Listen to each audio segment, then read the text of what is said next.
예수님의 이름으로 여러분 모두를 기쁘게 환영하며 또 축복합니다.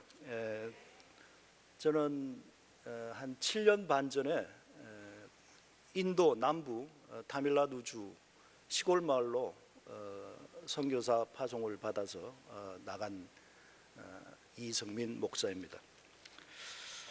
대부분의 선교사들이 이렇게 선교 보고를 할 때 PPT 자료나 또 영상을 준비해서 이렇게 보여주면서 이제 그동안의 사역을 보고하고 또 기도 제목을 나누고 또 감사 인사를 드리는 이런 순서가 일반적이지만은 저는 그런 일반적인 준비를 하지 못하고 그냥 주어진 본문 말씀을 통해 하나님의 말씀을 함께 나누고 시간이 주어지면 사역지에서 겪었던 저 자신의 그 생생한 경험들을 또 느낀 점들을 함께 나누며 하나님께 영광 돌리는 간증의 시간으로 하려고 합니다.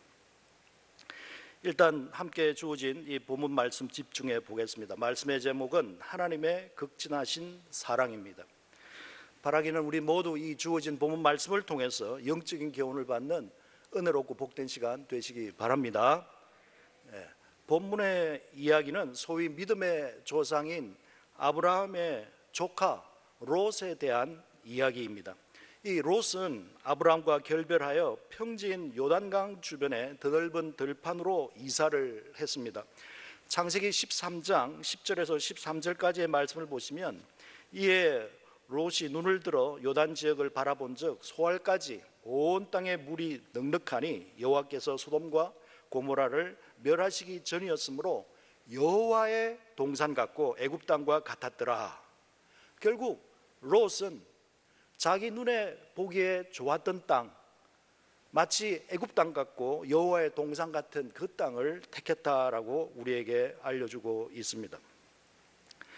롯은 결국 자신이 하나님 앞에서 어떻게 살아야 되는지, 어떻게 삶을 영위해야 되는지는 관심이 없고 자기 눈에 비치는 대로, 자기 눈에 좋은 대로 그렇게 생활했다라는 것을 우리는 알게 됩니다. 따라서 이 롯의 이야기를 창세기를 통해서 쭉 살펴보면 결국은 죄인들이 우글거리는 소돔 땅까지 이주해서 그렇게 하나님의 자녀임에도 불구하고 소돔성의 많은 불신자들과 거의 엇비슷하게 그렇게 생활했던 사람으로 기록되어 있습니다. 그런데 이 소돔 땅이 유황불 심판으로 멸망당하는 그 순간에 이 롯은 생명을 건진받는 행복한 사람 되었다라고 본문은 밝혀주고 있는 것입니다. 그렇다면 이러한 본문의 이야기를 통해서 하나님의 극진한 사랑이 어떻게 표현되었는지 세 가지로 살펴보려고 합니다. 첫째로 다가올 심판 곧 닥쳐질 무서운 유황불 재앙을 친히 예고해 주심으로써 하나님의 극진한 사랑이 표현되었습니다. 본문 12절 말씀 보시면 하나님의 천사들이 롯에게 말합니다.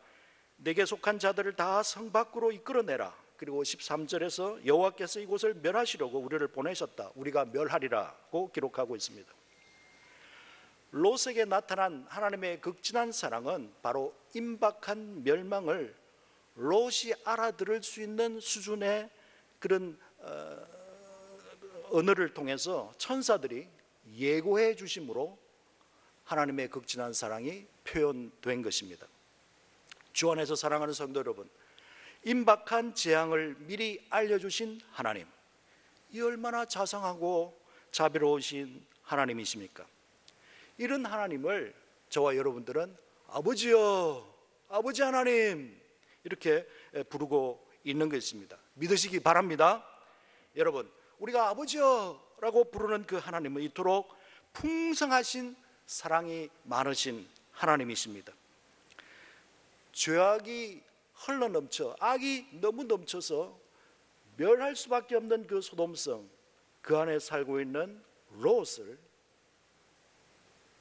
직접 천사들이 찾아가서, 하나님이 보내신 천사들이 찾아가서 롯에게 임박한 그 형벌을, 재앙을 알려줬다. 이와 같이 저와 여러분들에게도 친히 하나님께서는 찾아오셔서 우리에게 말씀하시는, 또 예고하시는 하나님이신 줄로 믿습니다. 오늘처럼 주일을 맞이해서 하나님 앞에 나와 예배드리는 것 자체가, 그래서 하나님 말씀에 귀 기울이는 것 자체가 따지고 보면 하나님의 극진한 사랑의 표현인 것입니다. 왜 그렇습니까? 로마서 3장 9절과 10절은 우리에게 선언합니다. 유대인이나 헬라인이나 다 죄 아래 있다고, 그래서 이는 없나니 한 사람도 없다라고 말씀하고 있습니다. 결국 하나님 입장에서 볼 때 모든 사람들은 다 치우친 자요, 죄인이요, 그래서 형벌받아 마땅한 그런 심판의 대상이라는 것입니다. 그런데 심판의 대상인 인류를 향해, 사람을 향해, 저와 여러분들을 향해 하나님이 말씀해 주신다는 거예요. 이 예배 시간을 통해서, 이 말씀을 통해서 우리가 알아들을 수 있는 수준으로 얘기를 해 주신다, 예고해 주신다는 겁니다. 얼마나 고맙고 감사한지 모르는 것입니다. 여러분, 오늘 본문에 나타나는 롯은 인간적으로 보면 우리들과 별반 차이 없는 사람인 것 같습니다. 아니, 어떤 경우에는 우리보다 더 수준 이하의 사람인 것 같습니다. 왜냐하면 첫째, 하나님께서 머물라고 명령하신 그 약속의 땅인 가나안에서 살지 아니하고 자기 눈에 좋아 보이는 곳으로 흘러 이주해 갔다는 것입니다. 하나님 분명히 약속의 땅 가나안에 머물러라 했는데, 하나님의 명령은 자기에게 주어졌는데 자기가 살기 위해서, 그것도 편하게 살기 위해서 자기 눈에 좋은 곳으로 한 발, 두 발 이주해 갔던 것입니다. 둘째로, 하나님의 그 심판이 내려질 이 소돔성까지 이사하고는 그냥 그 사람들하고 비스무리하게 비슷한 수준의 삶을 살았다는 것입니다. 하나님의 백성인데 자신의 신분의 그 정체성을 잃어버리고 형벌받아 재앙받아 죽어 마땅한 그 소돔성 사람들하고 비슷한 수준으로 살았다는 것입니다. 그것을 우리가 어떻게 알 수 있습니까? 창세기 19장 5절 이하 8절까지의 말씀 보시면 자신의 집으로 그 소돔성 사람들이 찾아와서는 오늘 저녁에 너희 집으로 들어온 그 사람, 그 손님 내놔라고, 우리가 상관하겠다고.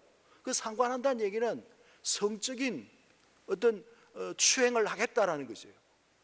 오늘 저녁에 너희 집으로 들어온 그 낯선 사람들 우리한테 내놔라, 우리가 그 사람들하고 놀겠다, 이렇게 얘기를 하는 거예요.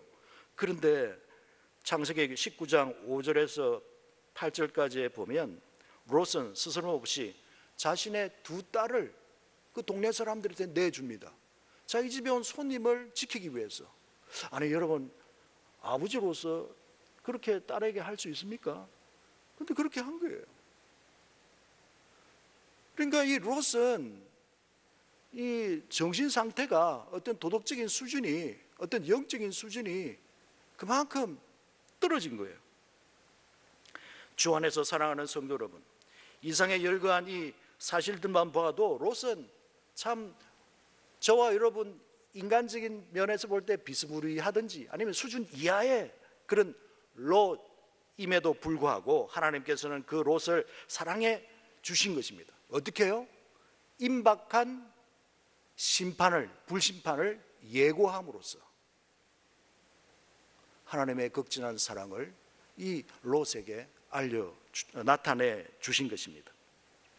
바라기는 우리 모두 다가올 심판을 미리 알려주심으로 자신의 사랑을 보여주신 그 하나님을 뜨겁게 사랑하는, 진짜 사랑하는 그런 진정한 성도 다 되시기를 바랍니다. 아멘. 둘째로, 하나님의 극진한 사랑이 어떻게 표현되었습니까? 그것은 강력하게 구원하시고 마침내 친히 손을 붙잡아 이끌어내 주심으로 하나님의 극진한 사랑이 롯에게 표현되었습니다. 오늘 본문 16절 말씀 보시면 롯이 지체하며 그 사람들이 롯의 손과 그 아내의 손과 두 딸의 손을 붙잡아 인도하여 성 밖에 두니 여호와께서 그에게 인자를 더하심이었더라. 이렇게 기록하고 있습니다. 그렇습니다. 롯이 머뭇머뭇거리며 미적거리고 지체하자 하나님의 두 천사가 마음이 다급해져서 롯과 그의 아내와 그의 두 딸들의 손을 직접 붙잡고 이 멸망당할 이 소돔성에서 빠져나가도록 이끌어 주셨다는 것입니다. 이 얼마나 고맙고 감사한 일입니까? 만약 하나님의 두 천사가 밤새도록 이 롯과 그의 가족들을 설득함에도 불구하고 끝까지 미적거리고 끝까지 그런 나가려고 하지 않고 지체했을 때 이 두 천사가 아유 할 수 없다, 알았다, 너희 마음대로 해 하고 그냥 나갈 수 있는데 그렇게 안 했다는 거예요. 미적거리고 또 지체하고 머뭇거리는 이 롯과 그의 가족들을 끝까지 두 손 붙잡고 이 멸망의 성에서 빠져나가도록 이끌어 주었다는 거예요. 이것이야말로 하나님의 극진한 사랑이 아니고 무엇입니까? 더 나아가서 본문 15절에 보시면 동틀 때 천사가 롯을 재촉하여 이르되 여기 있는 내 아들과 두 딸을 이끌어내라, 이 성의 죄악 중에 함께 멸망할까 하노라 라고 한 천사도 아니고 두 천사가 밤새도록 롯을 설득했다. 그래서 새벽녘이 되었어. 그런데도 오늘 본문 16절 보니까 새벽녘이 돼 밤새도록 설득하고 새벽녘이 되었는데도 롯이 지체하며 16절에 그렇게 기록하고 있는 것입니다. 롯은 이토록 완고한 사람이요 자기의 고집이 있는 사람이요 어리석고 무지한 천사의 설득도 먹히지 않는 그런 사람이었다는 겁니다. 그런데 그런 사람을 그냥 제쳐두지 아니하고 친히 그들의 손을 잡고 이 멸망의 성에서 빠져나갈 수 있도록 이끌어준 하나님의 사랑.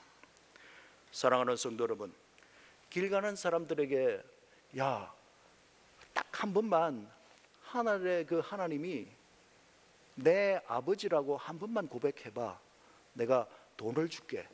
아니면 기독교에서 말하는 그 예수님 하나님의 아들이 십자가에서 살찌고 피 흘려서 죄 씻음 받아 인류의 구원자 또 구세주 주인 되었는데 꼭 한 번만 예수님이 나의 구세주요 주인입니다라고 고백해봐, 내가 돈을 줄게, 내가 뭘 줄게. 그렇게 길 가는 사람들에게 하나님에 대해서 예수님에 대해서 그렇게 요청할 때 누가 끄리낌 없이 예수님은 나의 구세주요 나의 주님입니다, 하나님은 나의 아버지입니다 라고 그렇게 말하는 사람 만나볼 수 있겠느냐 하는 것입니다. 그러나 이 자리에 계신 또 영상으로 예배를 드리는 저와 여러분들은 아무 끄리낌 없이 예스, 하나님은 나의 아버지요 예수님은 나의 구세주요 주님입니다 이렇게 고백하는 거예요. 그게 그냥 되는 게 아니에요. 마치 망할 성, 그 소돔 성, 유황불바다가 될 그 성, 그 성에서 미적거리고 지체하고 안 가려고 하는 그 롯과 그의 가족들을 그 천사들이 직접 손을 붙잡고 나갈 수 있도록 이끌어준 그 사랑 때문에 저와 여러분들은 예수님은 나의 구세주요 주님입니다, 하나님 당신은 나의 아버지입니다 그렇게 고백한 줄로 믿습니다. 바라기는 우리 모두 강력하게 권하시고 마침내 손을 친히 붙잡아 이끌어내 주심으로 자신의 사랑을 친히 보여주신 그 하나님을 뜨겁게 사랑하는 진짜 성도 다 되시기를 바랍니다. 이제 마지막 셋째로 하나님의 롯에 대한 극진한 사랑이 어떻게 표현되었습니까? 그것은 롯의 소원을 들어주심으로 하나님께서는 롯에게 극진한 사랑을 베풀어 주셨습니다. 오늘 본문 19절에서 22절 말씀 다시 보시면 롯이 하나님의 두 천사들에게 간청하고 있습니다. 요청하고 있습니다. 주의 종이 주께 은혜를 입었고 주께 큰 인자를 내게 베푸사 내 생명을 구원하시오나 내가 도망하여 산에까지 갈 수 없나이다. 두렵건대 재앙을 만나 죽을까 하나이다. 보소서 저 성읍은 도망하기에 가깝고 작기도 하오니 나를 그곳으로 도망가게 하소서. 그래야면 내 생명이 보존되리이다. 이렇게 한 사람도 아니고 두 천사에게 이 롯이 간청을 합니다. 요청을 합니다. 분명히 저 산까지 도망가 하는데 두 손 붙잡고 이제 나와서는 저 산까지 가야 돼 그렇게 제시했는데 이 롯은 그 산까지는 너무 멀어요. 내가 갈 수가 없어요. 가다가 망할까 두렵습니다. 저 가까운 저 성으로 가게 해주세요. 그렇게 요청하는 것입니다. 여러분 한번 생각해 보십시오. 지금 이게 어떤 판국입니까? 너 이게서 소돔성에서 빠져나가지 않으면 지시한 그 산까지 가지 않으면 멸망당할 생명이 오락가락하는 이런 위급한 상황인데도 롯은 요청합니다. 저 산까지는 가기가 너무 힘들어요. 가다가 내가 죽을지도 몰라요. 그러니까 저 가까운 성까지 가게 해주세요. 그렇게 부탁하는 거예요. 여러분이 천사 같으면 어떤 마음이 들겠습니까? 야, 요놈 봐라. 지금 이 녀석 살려주려고 지금 하는데 또 저까지 가기는 힘들대. 좀 뭐 하자는 거요? 이런 생각이 들지 않겠습니까? 그런데 두 천사는 곧 하나님은 어떻게 합니까? 그래 그 소알성까지만 가. 롯의 요청을 간청을 받아준 거예요. 여러분 이게 얼마나 큰 하나님의 사랑입니까? 하나님의 사랑. 저와 여러분들이 그동안 신앙생활 하면서 한번 쭉 뒤돌아 보십시오.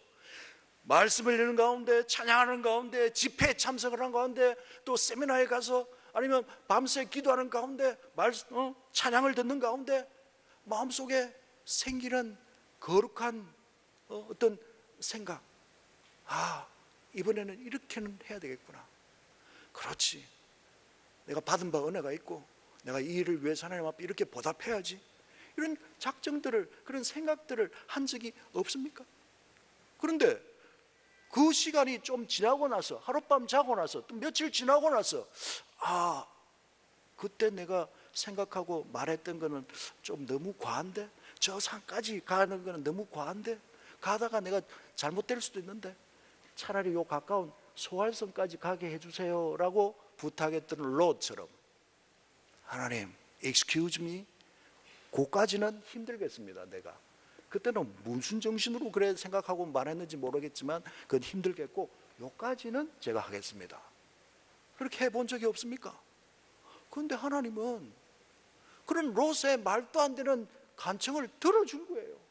저와 여러분들의 말도 안 되는 요청을 들어준 거예요. 할렐루야! 하나님은 놀라운 사랑의 아버지이십니다. 바라기는 우리 모두 롯의 소원을 들어주심으로 자신의 사랑을 보여주신 그 하나님을 뜨겁게 사랑하는 진짜 성도 다 되시기를 주님의 이름으로 축원합니다. 아멘. 이제 말씀을 맺습니다. 주 안에서 사랑하는 성도 여러분, 하나님은 사랑이십니다. 우리들의 아버지 하나님은 참으로 자비로우시고 은혜로우신 사랑의 하나님이십니다.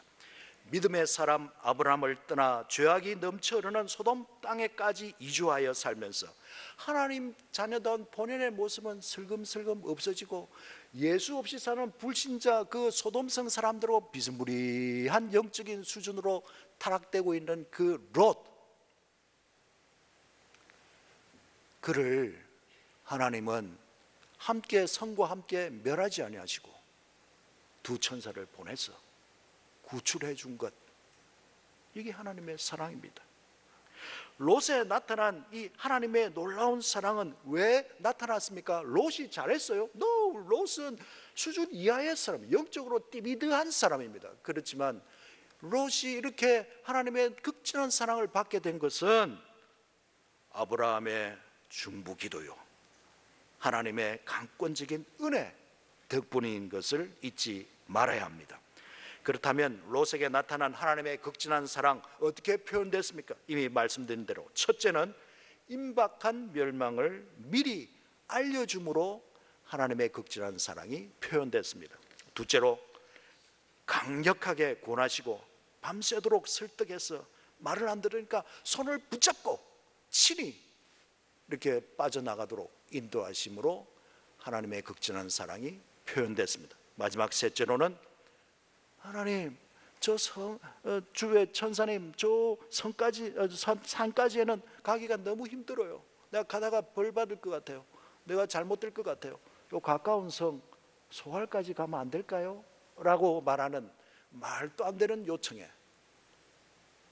그대로 응답하시고, 그래, 그까지만 가라고 허락하신 그 하나님의 극진한 사랑. 바라기는 우리 모두 하나님의 극진한 사랑을 확신하시고 이런 하나님께 보답해드리는 삶을 살도록 노력하는 저와 여러분 되기를 간절히 바랍니다. 아무쪼록 하나님의 그 크신 사랑에 항상 감격하면서 남은 인생을 하나님의 영광과 하나님의 뜻을 위해 살아가는 성숙한 하나님의 자녀 다 되시기를 주님의 이름으로 축원합니다. 아멘. 이제 간증을 잠깐 여러분들과 나누기를 원합니다. 저는 7년 6개월 전에 인도는 여러분 거대한 나라입니다. 인구가 지금 한 13억 대인데 그 당시에는 12억 한 2, 3천 됐습니다. 중국 다음으로 인구가 많은 나라가 인도입니다. 인도는 스테이트, 주가 27개 있는 나라입니다. 저는 제일 남쪽에 있는 타밀나두주, 그 타밀나두주의 주도가 첸나이인데 그 첸나이에서 제가 살고 있는 시골 마을까지 차로 10시간을 가야 되는 그런 깡촌에서 사역하게 됐습니다. 그 당시에 모디 총리가 집권했는데 지금 계속 집권하고 있습니다. 지금까지도. 모디란 그 총리는 힌두교 신자입니다. 그는 힌두교가 아니면 다른 건 종교가 아니다라고 해서 한 6년 한 5, 6개월 전부터, 한 7년은 안 되고요, 6년 5, 6개월 전부터 선교사들을 막 인도에서 추방하기 시작했습니다. 제가 살고 있는 시골 마을에서 주도는 첸나이까지는 10시간 차지만 가까운 스테이트의 주도까지는 벵갈로르 시티인데 그 벵갈로르까지는 3시간 반입니다. 그 당시에 벵갈로르에는 한국 선교사 가정이 100가정이 있었습니다. 그런데 모디 총리가 선교사들을 내쫓는 바람에 40가정이 그 당시에 그 추방을 당하는 그런 시점이었습니다. 제가 사역하고 있는 시골 마을의 그 학교에서도 한 사람이 추방이 되는 시점이었습니다. 만약에 제가 15년 이상 선교사 경력자 같으면 끝까지 붙들고 이 자리를 지키겠다라고 했겠지만 저는 그 당시에 한 1년 한 2, 3개월밖에 안 된 초짜이기 때문에, 햇병 아래이기 때문에 하나님 앞에 어느 날 기도하기 시작했습니다. 하나님, 인도만이 나의 선교지입니까? 하나님, 추방의 바람이 불지 않는 그런 선교지로 저를 옮겨 주시옵소서. 그렇게 기도하는 가운데 제 핸드폰 카톡에 있는 선배, 후배, 동기들 또 후원자들에게 막 기도 요청을 2016년 5월, 6월경에 막 그렇게 띄웠습니다. 새로운 선교지를 위해서 제가 기도하고 있는데 저와 함께 기도를 해주세요, 중보기도 해주세요 하면서, 그런데 그런 그런 카톡을 보내고 한 3일 만에 현재 포르투갈에 계신 그 저의 선배님, 그 당시에 27년간 포르투갈에서 빈민촌, 마약촌 사역을 하시던 그 선배님으로부터 카톡이 온 거예요. 이 목사, 이 포르투갈은 추방이 없어. 내가 지금 27년째 하고 있잖아. 근데 지금 내가 신장을 하나 떼서 내 아내에게 줬어. 아내가 신장이 안 좋아서. 그러니까 지금 두 사람 다 보건병원에 입원하고 요양 중에 있는데 그 수술 때문에 모로코에서 일하는 선교사, 후배 선교사 1년 안식년이라서 그 선교사님 보고 우리 집에 살면서 한인교회를 지켜라고 부탁을 했는데 그 모로코 선교사님이 10달 만에 2016년 8월까지 10달만 하고 나머지 2달은 하지 않겠다라고 통보를 받았어, 내가. 그러니까 지금 8월 이후부터는 한인교회가 문 닫을 판이야. 목회자가 없어서. 그러니까 이 포르투갈로 오면 좋겠다라는 제안을 받게 된 거예요. 저는 저를 위해서 기도해 달라 했는데 저 선배님은 여기 와서 한인교회를 맡아라, 그 얘기를 하는 거예요. 그래서 저는 선배님에게 아내와 함께 기도하는 가운데 또 의논하는 가운데 결정할 테니까 일주일간의 시간을 주세요 하면서 이제 아내와 의논도 하고 기도하면서 결정을 하게 됐습니다. 선배님에게 보고 얘기를 하니까 그러면 한국으로 나와야 된다. 그래서 같이 비자도 준비해야 되고 하면서 그래서 7월 달 한국에 나오게 된 것입니다. 한 5-6번 그 선배님과 만나면서 제일 큰 이슈는 딴 게 아니라 생활비가 얼마나 듭니까? 유럽인데. 그게 첫 질문이었어요. 그랬더니 선배님 말씀이 한국 돈으로 300만 원은 있어야 살지, 그렇게 말씀하는 거예요. 근데 저는 그 당시 인도 시골 마을에 있을 때 95만 원으로 우리 5 식구가 살았습니다. 95만 원, 한국 돈 95만 원. 근데 포르투갈 가려고 하니까 300만 원이 있어야 되는 거예요. 그러면 3배 이상 있어야 된다는 거예요. 그래서 저는 그 선배님 보고 아이고 그러면 저는 이번에 못 가겠습니다. 6개월이고 1년이고 더 후원자도 만나고 후원교회도 만나고 그래서 가겠습니다. 그렇게 얘기를 했더니 아니 그러면 한인교회가 문 닫게 되니까 그럴 필요 없고 우리 집에 가서 살고 우리 집에 모든 전기, 가스, 전화요금, 뭐 물세 이런 거는 다 통장에서 나가도록 했으니까 인도에서 먹는 95만 원 그거 가지고 그냥 생활 힘들겠지만 그냥 먹는 것만 하라고, 나는 내년 2월에 갈 테니까 그때까지 한 6-7개월 정도 우리가 살아라는 거예요. 한인교회가 문 닫게 됐다는데 결국 저는 9월 달에 가게 된 것입니다. 9월 하순경에 5월 달, 6월 달에 새로운 선교지를 위해서 기도하고 있습니다. 함께 기도로 동력해 주세요 했던 많은 그 카톡의 여러 분들에게 다 카톡을 보내면서 기도해 주신 덕분에 제가 새로운 선교지를 찾고 이 포르투갈 리스본으로 오게 됐습니다. 기도해 주셔서 감사합니다. 그러니까 기도해 준 거에 대한 감사의 뜻으로 카톡을 보냈는데 그 이후에 세 가정이 후원을 끊어버리는 거예요. 그래서 제 생각에 깜빡 잊고 후원을 9월 달 안 했구나. 그런데 10월 달에도 안 들어오는 거예요. 아니 내년 2월에 우리 선배님이 이제 자기 집으로 들어오는데 나는 나갈 판이고 나는 후원금이 더 필요한데 세 가정이 빠졌어요. 여러분 선교사가 어떻게 해야 됩니까? 아내와 함께 새벽에 일어나서 무릎을 꿇고 두 손 모아, 여러분 가스펠송 중에 형제와 형제의 손을 잡고 기도를 해봤나요? 2절은 자매의 손을 잡고 기도를 해봤나요? 그 복음성 있잖아요. 그것처럼 아내와 같이 무릎 꿇고 두 손 모으고 새벽에 일어나서 기도하기 시작했어요. 기도는 딴 게 아니에요. 하나님 어떻게 하면 됩니까? 살려주이소, 죽을 판입니다. 그 얘기가 기도 제목인데 그걸 하기 위해서 주여 아버지 하나님 그렇게 3번 부르고 기도하려고 그렇게 크게 불렀더니 그 3번 부르고 나니까 나도 그렇고 제 아내도 그렇고 눈물이 폭포수처럼 쏟아지는 거예요. 하나님 살려주이소, 왜 됩니까? 하나님 살려주이소, 왜 됩니까? 이게 기도 제목인데 그거 하나도 못하고 주여 3번 부르고 나니까 실컷 울고 하면서 보니까 50분이 지나가 버려요. 그 애들 깨워가지고 학교 보내요. 한 달 동안 기도는 한마디도 못하고 주여 부르고 50분 울고 주여 부르고 50분 그랬는데 기적이 일어나는 거예요. 한 달 만에. 제가 아는 분들로 통해서, 제가 모르는 분인데 알고 보니까 제 아는 분들이 아는 분이에요. 그렇게 해서 한 사람씩 후원금이 들어오는 거예요. 여러분 하나님은 진짜 살아계신 하나님입니다. 믿으시기를 바랍니다. 하나님은 우리의 형편처지를 다 아십니다. 우리는 그 하나님 앞에 믿음으로 구하면 되는 거예요. 너는 내게 부르짖으라 내가 네게 응답하겠고 네가 알지 못한 크고 비밀한 길을 보이리라. 믿으시기를 바랍니다. 또 한 가지 간증은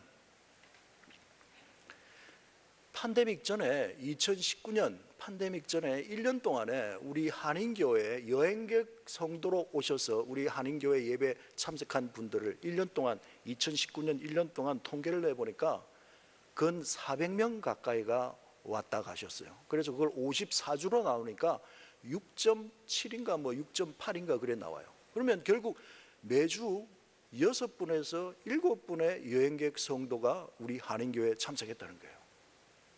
대단하지 않습니까?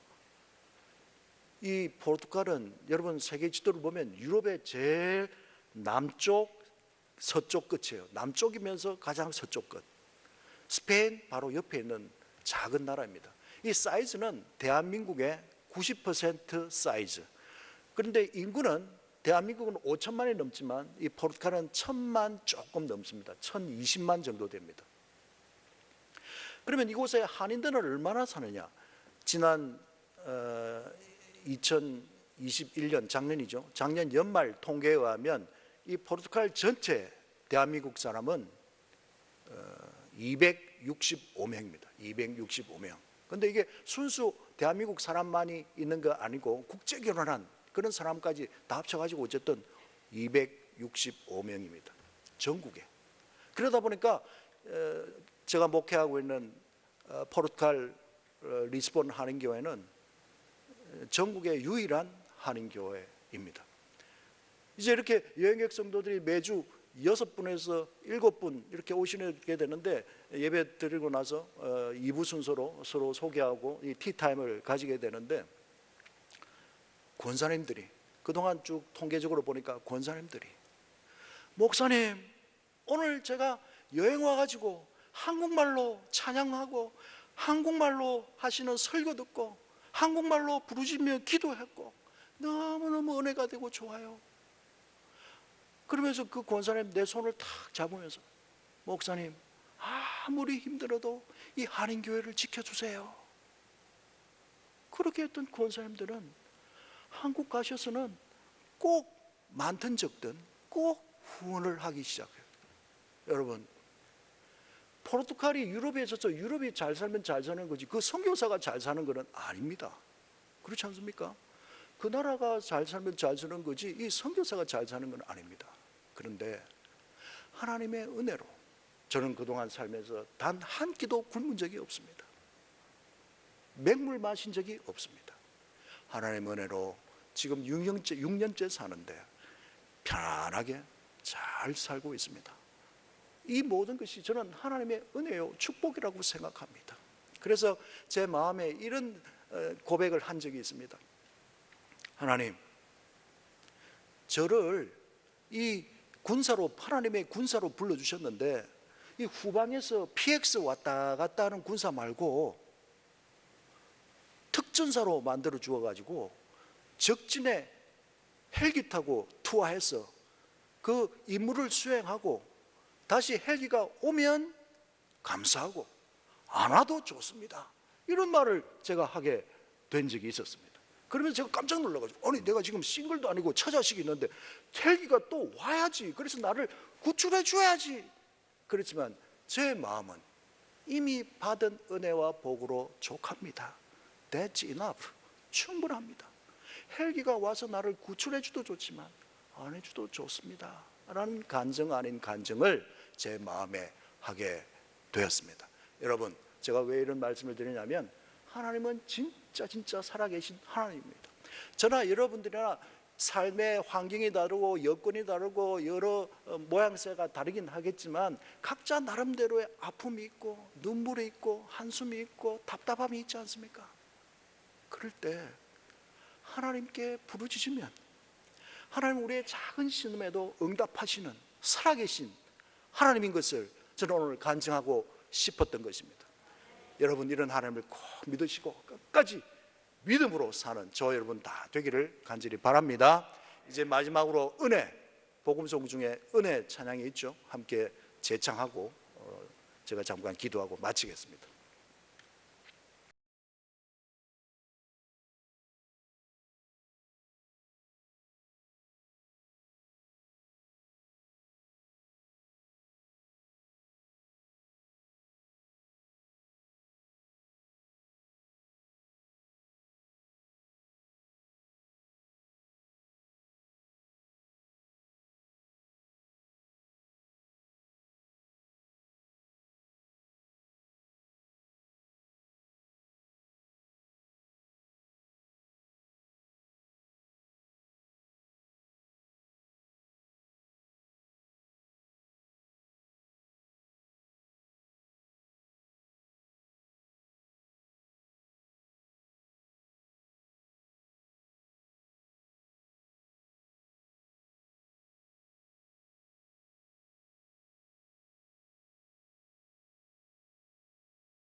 아버지, 삶의 모든 순간이 당연한 줄 알았지만 그 모든 것들이 하나님의 은혜였음을 고백합니다. 하나님의 그 크신 사랑 받을 자격이 없음에도 불구하고 하나님 끝까지 변함없는 사랑으로 우리를 대해 주시고 우리의 작은 신음에도 응답해 주신 그 크신 하나님의 사랑을 마음속 깊이 간직하며 남은 인생 하나님의 영광과 하나님의 뜻을 위하여 헌신하기로 다짐하는 우리 모두가 되게 해 주시옵소서. 우리 모두 하나님 앞에 영광스러운 자녀가 되어 먼 훗날 천국 하나님 앞에 섰을 때에 하나님의 그 자상한 음성으로 야, 너 참 수고 많았다 하면서 어깨를 토닥토닥 끓여주시는 그 하나님을 바라보고 끝까지 믿음으로 승리하기를 다짐하는 우리 모두 되도록 하나님이 축복해 주시옵소서. 아버지 하나님이 온 우리 교회를 축복해 주시고 우리 담임 목사님과 모든 당회원들 모든 재직들에게 은혜를 베푸사 이 시대에 하나님의 손에 쓰임받는 위대한 도구들이 되게 해 주시옵소서. 감사합니다. 예수님 이름으로 기도드리옵나이다. 아멘.